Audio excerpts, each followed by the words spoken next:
예, 학생 여러분 안녕하십니까? ODA 사업론 강의를 동영상 강의를 시작하기 전에 여러분들한테 대면을 하면서 영상으로 몇 가지 설명할 게 있어서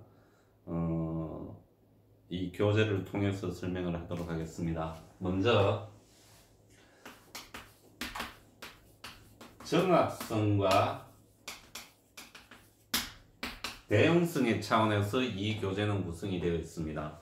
그러니까 ODA 사업의 이론을 학습하여 실천하기 위함이 이 교재를 만든 목적입니다.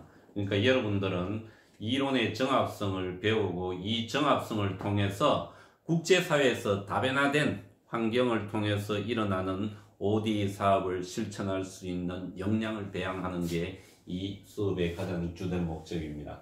그러면 이 정합성과 대형성은 어떤 개념인가 하면요. 남학생 같은 경우는 이제 자동차를 잘 아니까 자동차를 비유해서 설명을 해보겠습니다.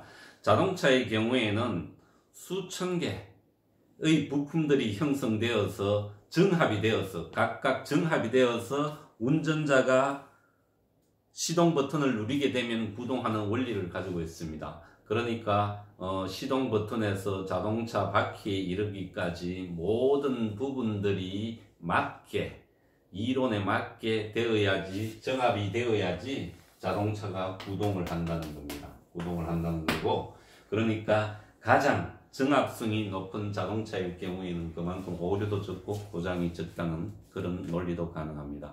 그러면 대형성은 어떤 논리인가 하면요. 대형성은 자동차가 산을 달리는 자동차도 있고 고속도로를 달리는 자동차도 있고 또 높은 기온에 낮은 기온에 물, 비, 바람 모든 자연 환경이나 어떤 로드의 환경에 대응해서 운전을 하는 게 대형성입니다. 대형성. 그렇다 그러면 물론 정합성이라는 이론을 가지고 대형성의 논리를 접할 때 운전자가 어떠한 스킬을 가지고 어떠한 노면에서는 어떠한 자동차를 선택해야 될 것이 판단하는 게 대형성입니다. 그러니까 우리가 개발도상국에 다양한 ODA 사업이 있다 그러면 이 ODA 사업 중에서 어떤 사업을 적용시켜서 효율적인 효과를 얻을 수 있느냐, 이게 정합성과 대형성의 문제입니다. 그러니까 여러분들이 한 학기 동안 수업을 하면서 이 정합성과 대형성의 논리를 머리에 넣어 놓으면 이론을 이해하고 판단하는 데 아주 큰 도움이 될 겁니다. 먼저 그러면 이 ODA 사업론 교재를 모든 학생이 이번 주에 다 받은 걸로 그렇게 파악이 되고 있습니다. 간략하게 설명을 하고 이 강의는 마치도록 그렇게 하겠습니다. 먼저 제1장은 개념 위주로 설명이 되어 있습니다. 국제개발협력과 ODA 이렇게 1장의 제목이 되어 있는데 이렇게 보시면 됩니다. 국제개발협력과 ODA는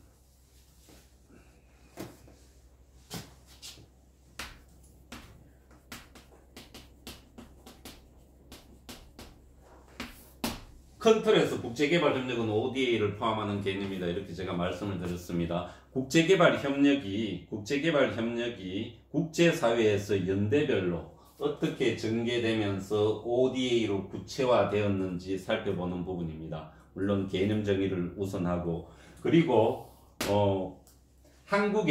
한국과 국제개발협력은 어떠한 상관관계를 가지느냐, 이렇게 이해를 하는 부분입니다. 간략하게 말씀드리면 한국의 60년, 70년 개발연대에서는 국제사회에서 통용되던 지역사회 개발 이론의 논리가 포함이 되어 있고 또 해외로부터 원조 ODA 자금을 받아서 한국의 경제 성장의 토대를 마련한 그런 관계가 형성이 되어 있습니다.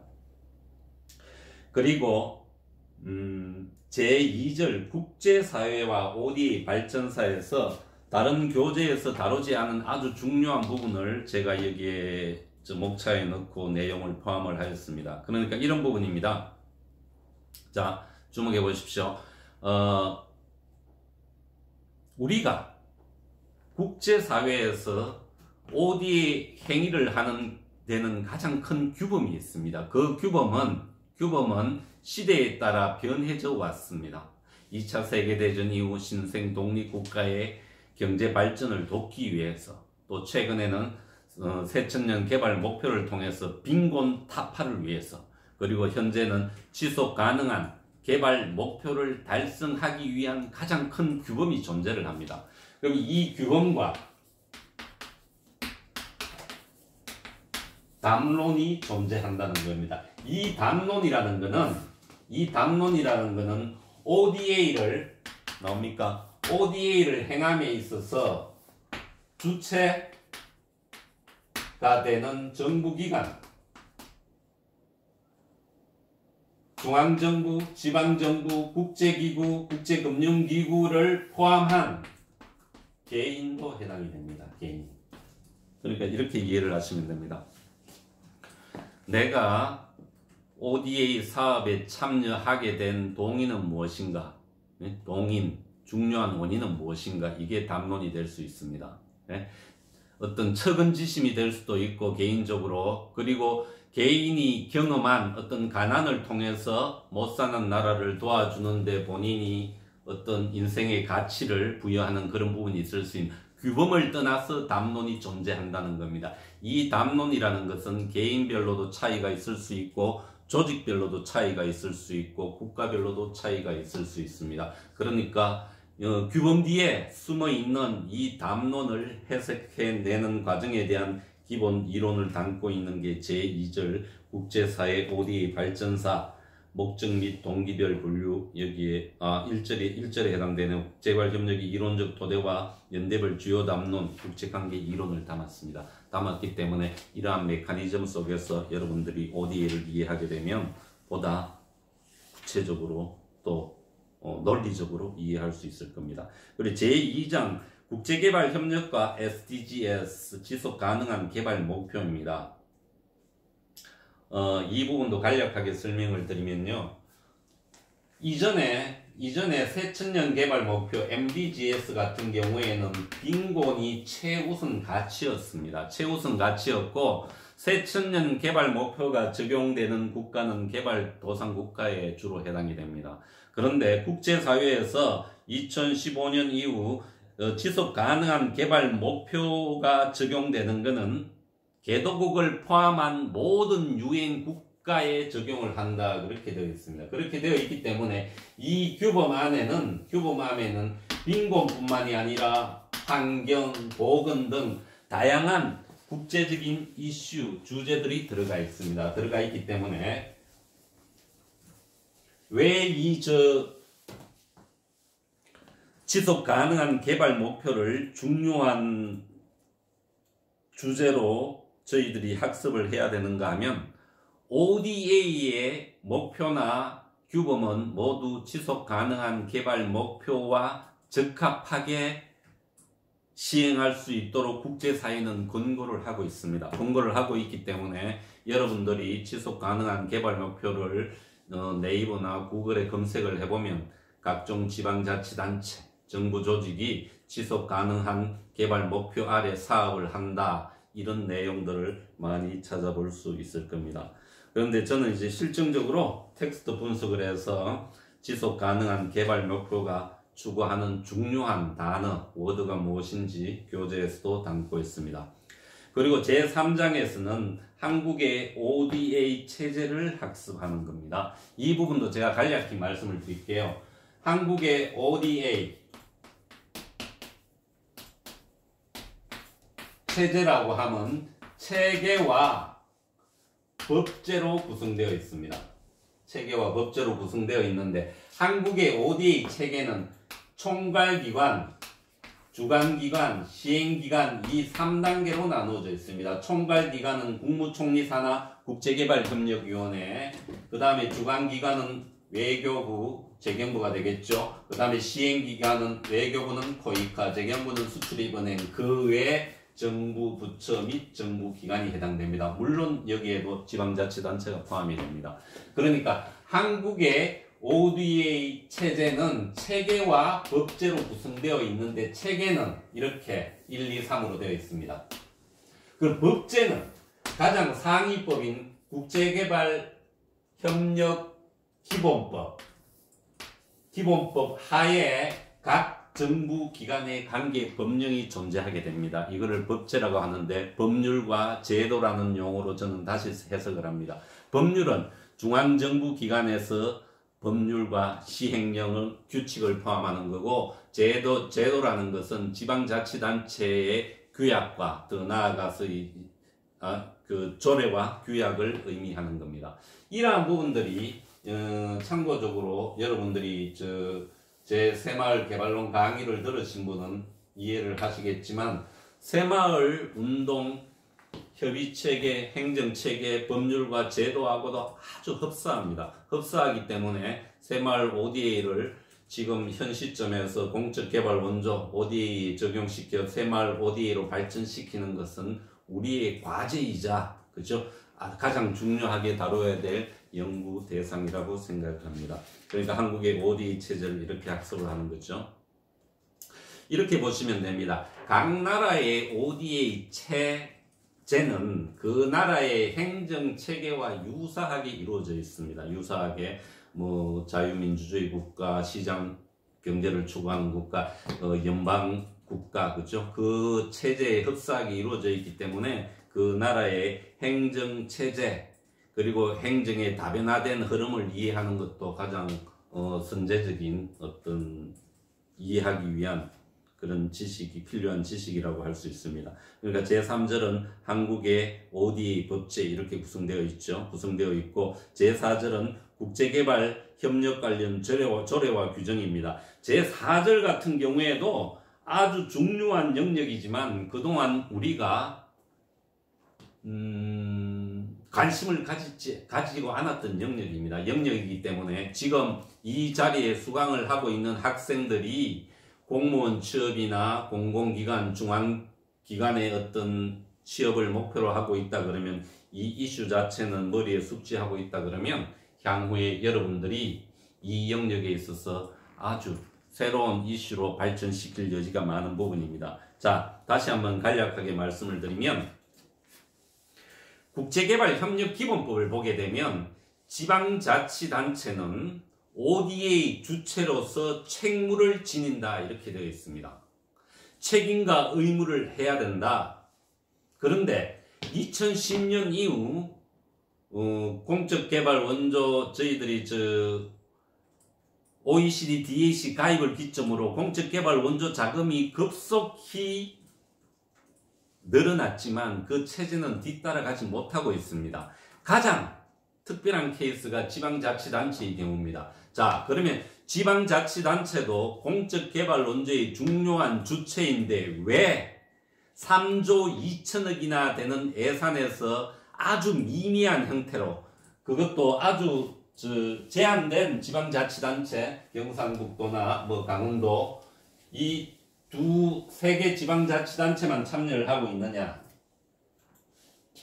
그 근본적인 배경에는 지방자치단체장 그리고 지방자치단체를 맡고 있는 그 시의원, 구의원, 도의원들의 ODA에 대한 개념이 낮다는 겁니다. 낮다는 거고, 이렇게 낮기 때문에 국제개발협력기본법에 의거해서 지방자치단체에서는 조례를 아직 지정하지 않은 자치단체가 대다수입니다. 그러니까 법률에 근거하지 않기 때문에 지방자치단체에는 ODA에 참여도 하지 않고, 그리고 중앙정부로부터 사업을 요청도 하지 않고, 그렇기 때문에 지금 이 부분은 ODA 관련 조례를 지방자치단체가 빨리 제정을 하고 적극적으로 참여를 해야 된다는 게 제 이론이자 논리입니다. 왜 그렇게 해야 되겠습니까? 왜?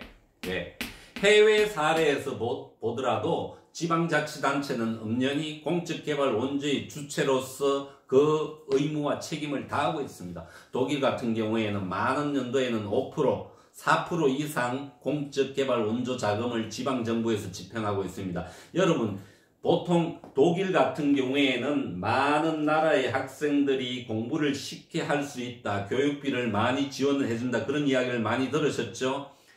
독일의 공적 ODA 공적 자금의 대부분의 예산이 지방정부에 소속된 대학교를 통해서 개발도상국의 학생들을 가르치고 교육하는 데 사용이 되고 있습니다. 이런 부분을 생각한다 그러면 우리 지방에 있는 대학들도 지금 많은 학생 수가 감소하고 있는 시점에서 어떤 좋은 대안이 될 걸로 판단이 됩니다. 그러기 위해서는 뭐가 전제가 되어야 됩니까? 지방자치단체의 조례가 최우선으로 제정이 되어야 된다. 그리고 지자체 및 거기에 관련되는 공무원들도 적극적으로 참여를 해야 된다. 이게 3장 4절에서 제가 여러분들한테 이야기하고 싶은 부분이고 또 같이 고민해야 될 부분들입니다. 그리고 제4장 주요 공유국의 ODA 체계와 사업입니다. 이렇게 생각해 보십시오. 모든 흐름은, 세계의 모든 흐름은 선진국을 따라갑니다. 선진국을 따라가는데 예를 들어서 이런 부분입니다. 사회 제도나 복지 이런 부분은 우리나라가 일본이 우리나라를 몇 년을 앞섰고 독일이 몇 년을 앞섰고 흔히 그렇게 이야기를 하지 않습니까? 그러면 이 ODA 체제 역시 우리가 선진국의 사례와 연구를 통해서 한국에 가장 적합한 효율적인 체제를 개선할 수 있는 그런 아이디어를 얻을 수 있다는 차원에서 제4장은 주요 공유국의 ODA 체계와 사업으로 구성을 해서 목차를 이렇게 정했습니다. 그럼 여기에서 우리가 미국, 독일, 영국, 일본, 프랑스의 ODA 부분을 살펴보는 걸로 그렇게 되어 있습니다. 제가 개인적으로는 독일의 ODA 체계가 상당히 저희들로서는 본받아야 될 부분들이 많다 이렇게 판단이 되고 있는 나라입니다. 자, 그리고 제5장 한국의 ODA 사업입니다. 한국의 ODA 사업 1절에서는 ODA 사업의 유형과 절차에 대해서 2절에서는 시행부처 기관별 사업에 대해서 설명을 하고 있습니다. 설명을 하고 있고 3절에서는 대외협력기금 사업 4절에서는 민간협력 사업을 이야기하고 있습니다. 제가 민간협력 사업에 대해서도 간략히 한번 여러분들한테 고민을 숙제를 한번 던져보겠습니다. 자, 보십시오. 공적 개발 원조, 공적입니다. 사적이 아니라는 거죠. 민간이 아니라는 거죠. 그러면 이 공적 개발 원조의 영역에 왜 민간이라는 단어가 자꾸 등장을 하겠습니까? 민간. ODA 주체는 민간은 아닙니다. 민간이 아니고 공적인 기관이 해당이 되는데 여기에서 민간 협력 사업을 넣은 이유는 지금 세계 경제가 일정 부분 침체되고 ODA 전체 예산이 줄어들기 때문에 민간 영역과 협력을 해서 ODA 사업을 집행을 하자.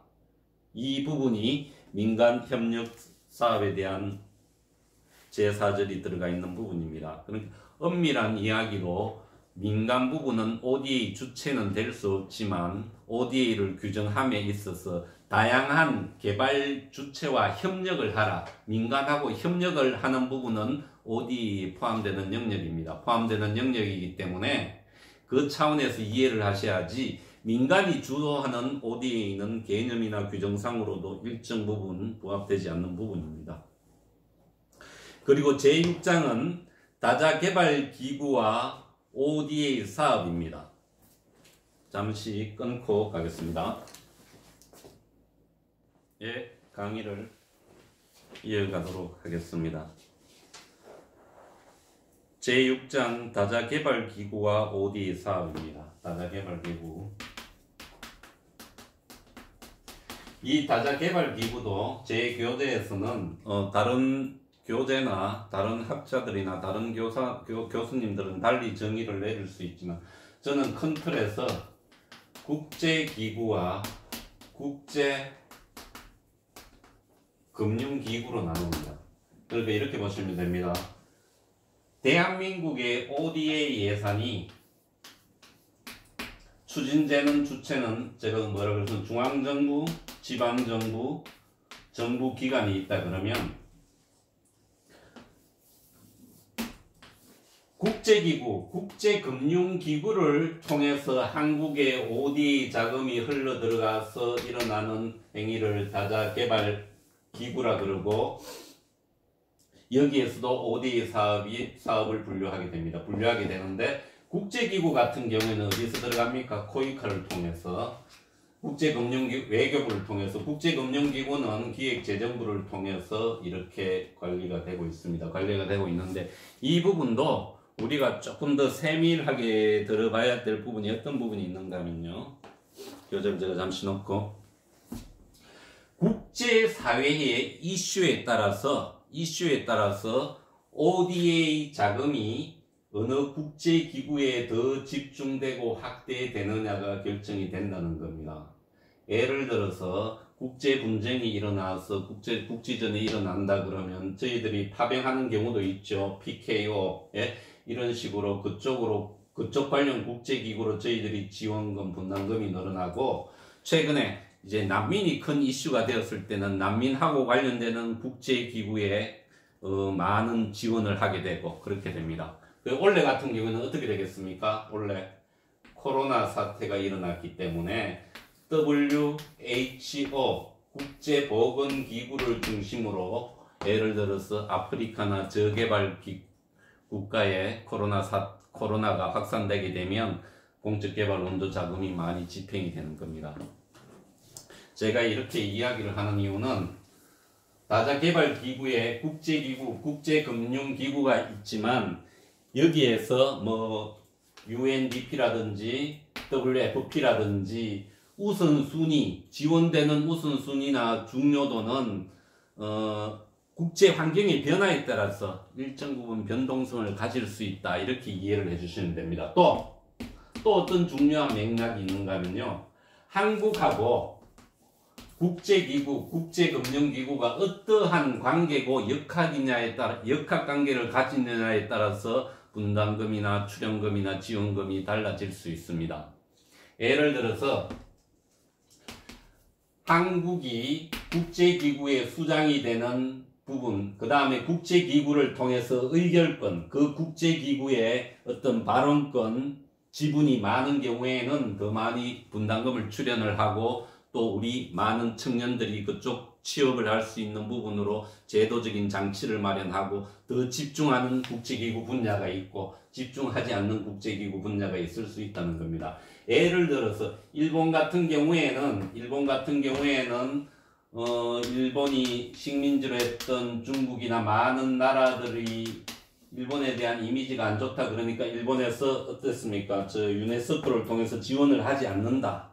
이렇게 발언을 한 적도 있습니다. 트럼프 대통령도 마찬가지고 그렇기 때문에 국제기구, 국제금융기구 저희 한국하고 관련해서는 당에 집권하고 있는 정부, 정치 지도자의 철학에 따라서도 일정 부분 변동성이 있을 수 있다. 이렇게 이해를 해주시면 됩니다. 그러니까 절대적이지 않다. 모든 국제기구와 국제금융기구의 역할이. 그리고 국제금융기구 같은 경우에는 월드뱅크를 중심으로 해서 대륙별로 개발은행이 있습니다. 아시아, 남미, 유럽 이 개발은행을 중심으로 많은 ODA 사업이 추진되고 있습니다. 그렇게 이해를 해주시면 되겠습니다. 그럼 제1절 국제기구 같은 경우에는 UN 개발계획, 세계식량계획, UN 아동기금, 경제개발협력기구 이렇게 되어 있습니다. OECD 같은 경우에는 국제기구로 분류하기는 약간 애매한 위치에는 있지만 ODA 사업을 하는 경우에는 제가 OECD도 국제기구로 같이 포함해서 설명을 하고 있습니다.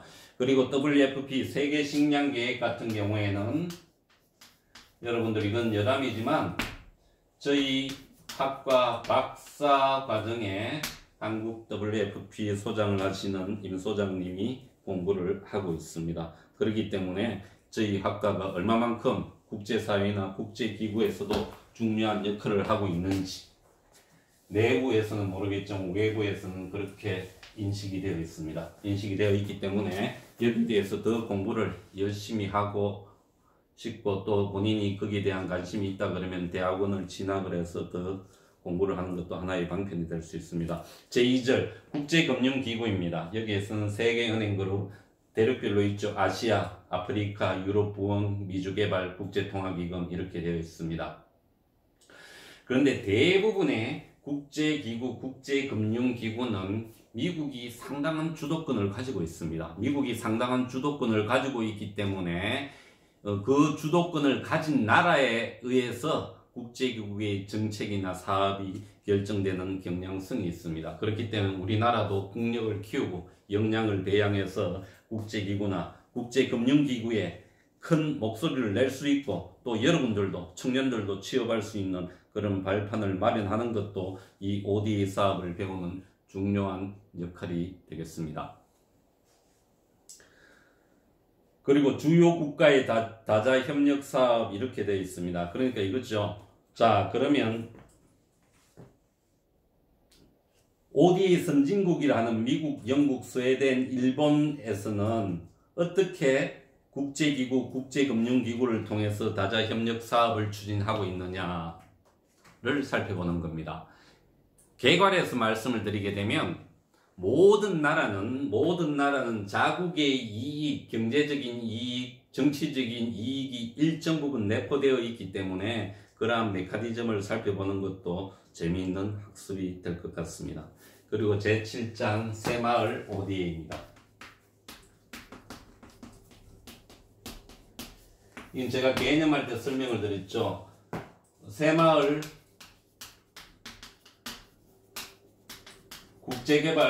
국제개발학과의 영역은 크게 세 가지다. 첫째, 새마을을 학습한다. 두 번째, 국제개발 협력을 학습을 한다. ODA를 포함해서 민간 영역까지. 그 다음에 새마을 플러스 1 플러스 2가 어떻게 됩니까? 1 플러스 2가 새마을 ODA입니다. 새마을 ODA. 그러니까 1을 배워서 2를 국제 무대에 실천을 한다. 이게 새마을 ODA, 새마을 사업, ODA 사업으로 이해를 해 주시면 되겠습니다. 자, 1절은 이론적 논의 부분입니다. 이론적 논의 부분이고,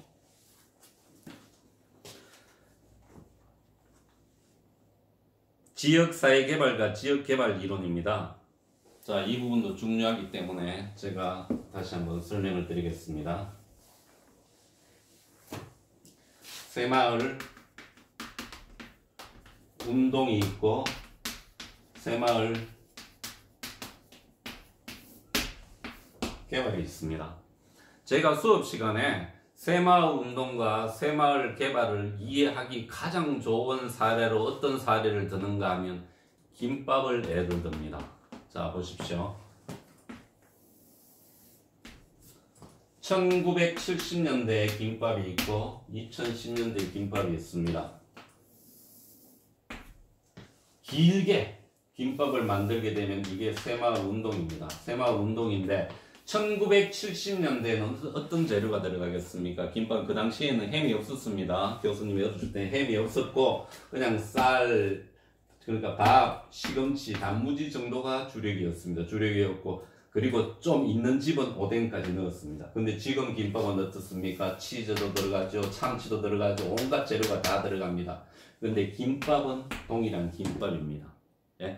그렇다 그러면 이런 개념입니다. 1970년대의 새마을 운동의 기본 정신은 근면자조 협동이었지만 이 정신을 지금 와서 주된 정신으로 하기에는 일정 부분 무리가 있다. 나눔 봉사 창조까지 플러스를 하자. 예? 일찍 일어나라 뭐 이런 개념은 좀 적용이 되기 힘들 수가 있죠.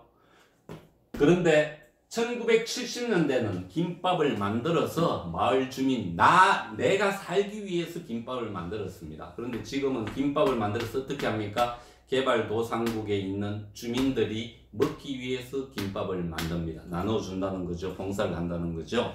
자, 그렇다 그러면 이 개념에서 보십시오. 새마을 운동은 이렇게 시대적으로 변화를 해왔습니다. 저는 그 기점을 2010년으로 또 끊습니다.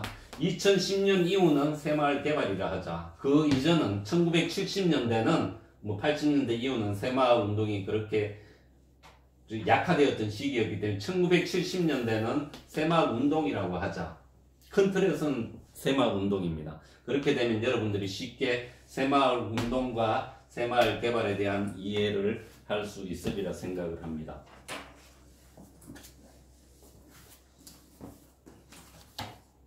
그러니까 새마을 개발의 하나의 수단이 또 뭡니까? 새마을 ODA가 되는 겁니다. 새마을 ODA가 되고 제가 새마을 개발 이론을 설명을 드렸기 때문에 잠시 또 중요한 이론을 정리해서 설명을 해드리겠습니다.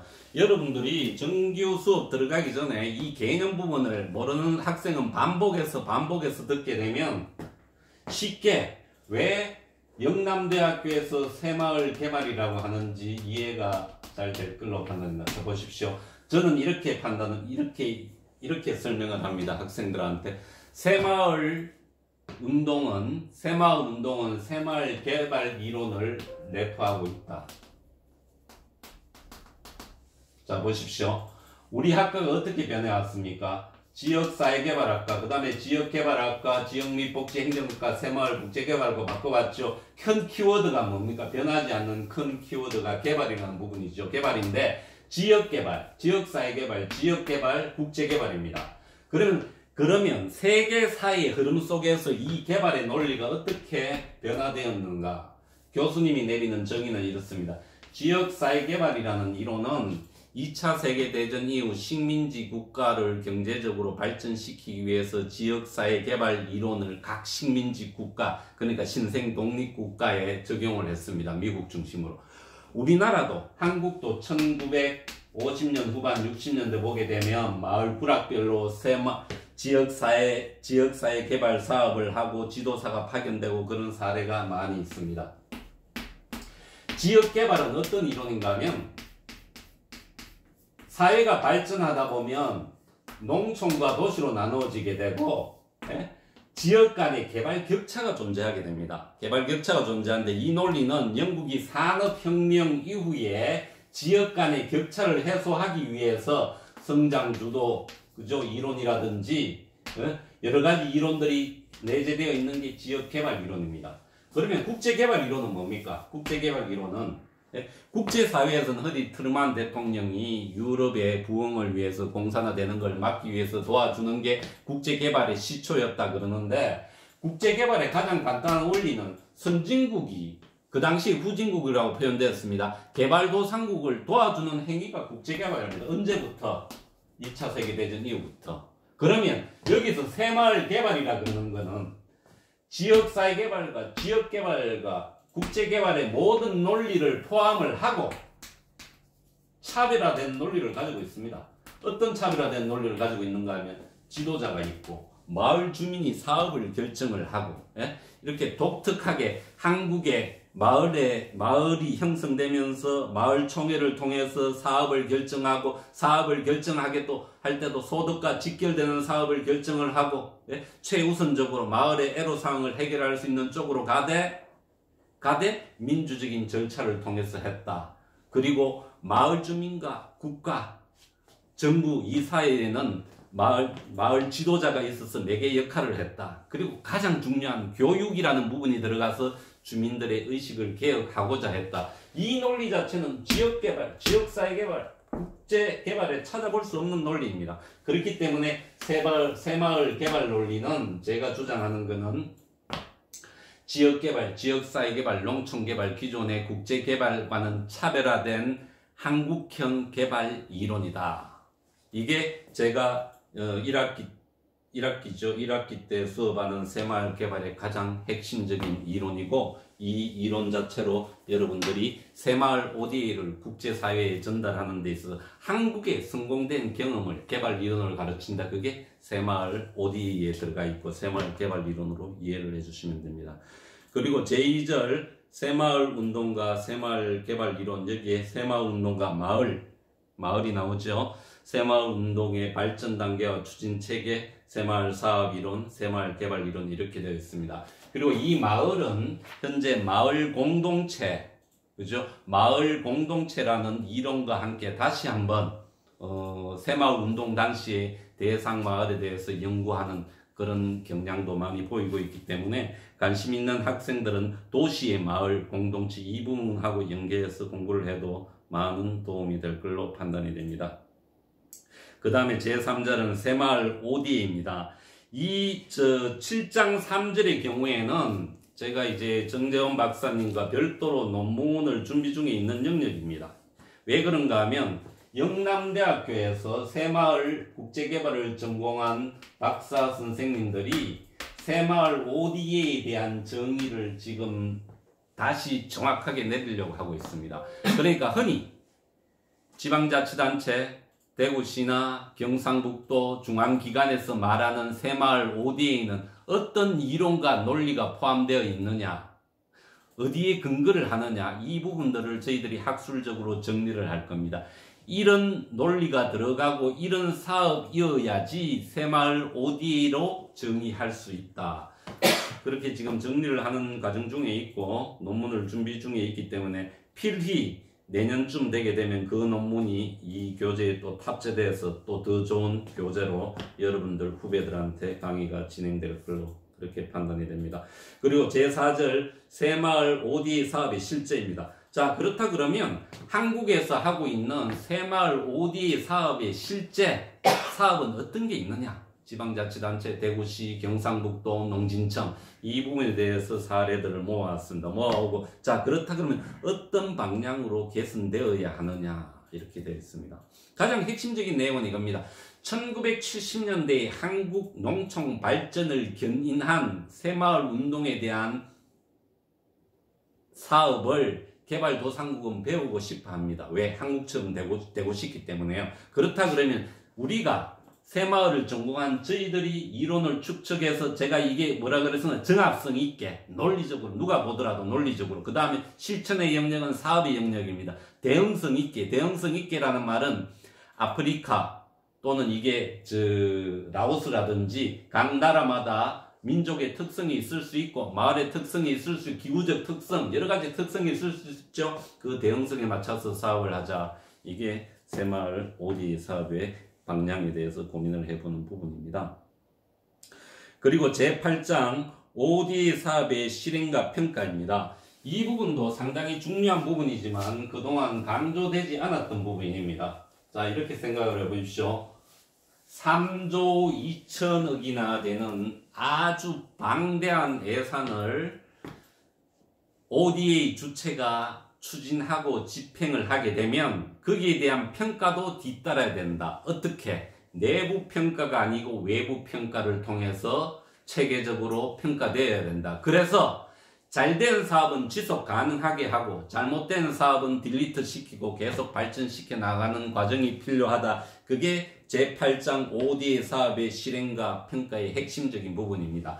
그런데 왜 이 부분이 제대로 이루어지고 있지 않는가 하면 제가 말했다시피 주관기관에 의해서 대부분의 사업이 주도되고 있기 때문에 그 주관기관의 내부 평가로 이루어지고 있습니다. 이루어지고 있기 때문에 새마을이나 국제개발협력을 전공한 학자들이나 대학교에서 적극적으로 참여해서 새마을 ODA 사업에 대해서 적절한 평가를 내리고 이 평가라 그러는 거는 저희들이 내리는 평가가 있을 수 있고 해당 현지 수험국의 평가가 있을 수도 있겠죠. 중복되는 부분, 분절화되는 부분, 파편화되는 부분을 방지를 해야 된다.